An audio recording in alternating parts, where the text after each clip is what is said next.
ازيكم يا جماعة عاملين ايه؟ يا رب دايما تبقوا بخير وصحة وسعادة. هكلمكم النهاردة ان شاء الله عن كذا موضوع. اول موضوع معانا تصريح المنتج السينمائي المعروف محمد العدل.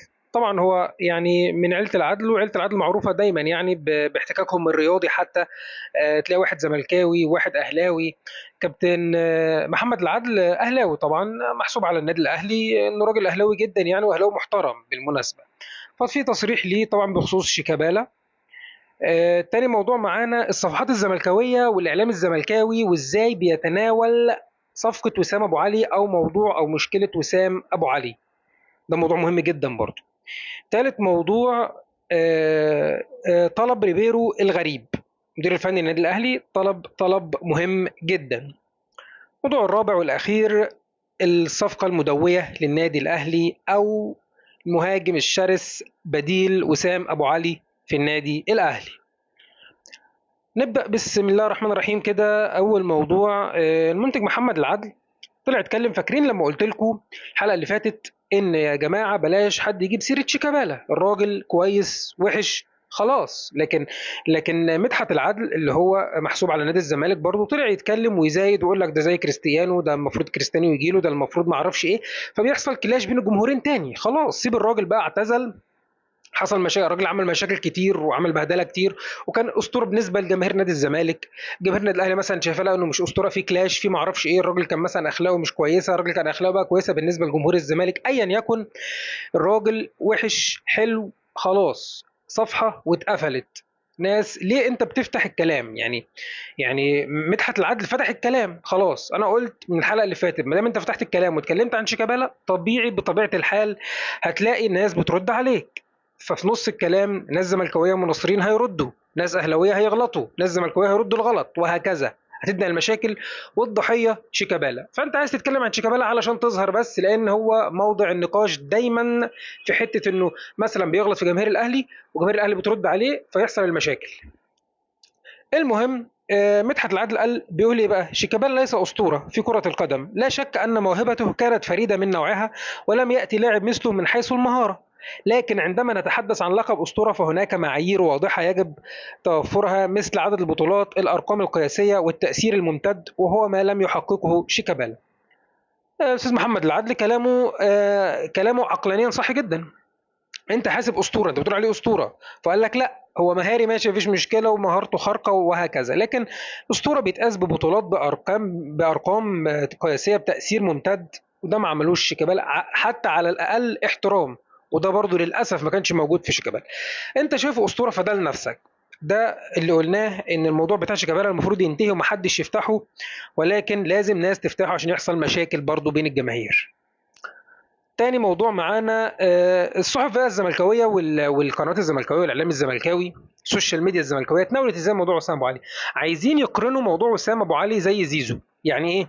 يعني مثلا اللي انت عملته فينا يا اهلي حصل فيك، وما اعرفش انتوا كنتوا بتقولوا سيبوا اللاعب زيزو ده براحته وهو يروح النادي اللي هو عايزه وده حلمه وما اعرفش ايه والماديات وفلوسه. طب اشمعنى دلوقتي بتقولوا على وسام ابو علي ما اعرفش ايه؟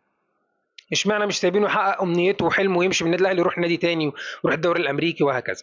طبعا دي مختلفه عن دي نهائي.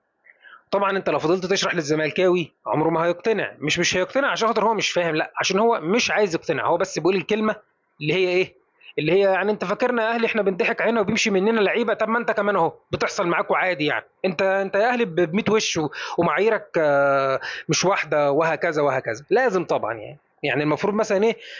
يعني كان صفحه هيد زيلو منزله بوست تريقه بتقول ايه بقى؟ مش قلت لك الدنيا دواره يا اهلي؟ على لسان زملكاويه طبعا. مش قلت لك الدنيا دواره يا اهلي؟ خدت مني زيزو ببلاش، ما عداش كام اسبوع وبعت وسام ابو علي ب 9.5 مليون دولار لنادي امريكي. اشرب بقى ودوق من نفس الكاس وتعلم بعد كده عشان ما تجيش على الزمالك تاني.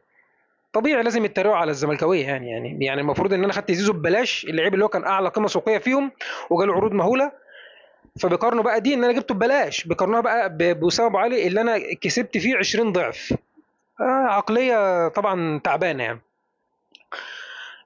برضو كابتن وائل الأباني شخصية محترمة جدا طبعا، أنا بحترمه زملكاوي محترم يعني، فطلع تناول الموضوع في سطرين لخصوا كل حاجة.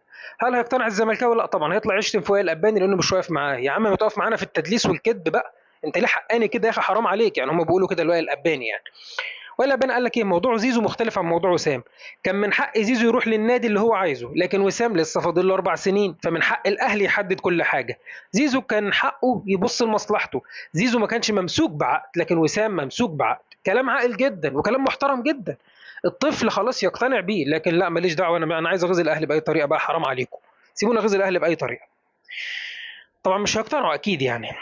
طلب ريبيرو، بيقول لك ريبيرو مدرب الاهلي طلب ضم مهاجم اجنبي وليس محلي، والنادي يدرس قراره في ظل اكتمال قائمه الاجانب بالفريق حاليا.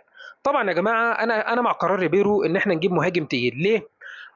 مثلا يعني عندك محمد شريف كويس، جراديشار كويس، لكن علشان نكون صراحه مع بعض، احنا قلنا احنا كده كده وسام خلاص ما دام مش عايز يكمل مع السلامه.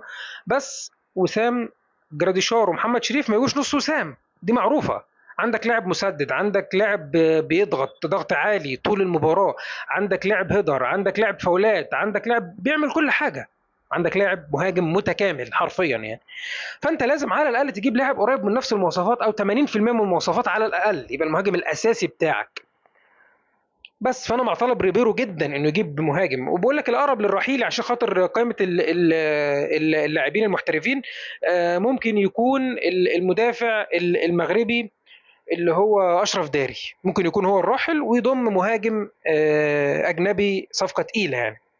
طيب، الصفقه القنبله بقى اللي الاهلي اتحرك فيها بسريه تامه، ولكن الموضوع انتشر في الايام الاخيره. الاهلي يبدا مفاوضاته لضم المهاجم الاردني المتميز يزن النعيمات. طبعا يزن النعيمات ده قبل كده كان في كلام بينه وبين الاهلي، وكان في تفاوض ما كملش علشان خاطر المغالاه الماديه طبعا يعني. فدلوقتي الاهلي دخل بقوه جدا، واعتقد الاهلي لو الموضوع ده اكيد دخل في صفقه يزن النعيمات بقوه ممكن يخلص فيه، لان الاهلي خلاص الخزينه بتنتعش بتقريبا 9 مليون دولار من صفقه وسام يعني.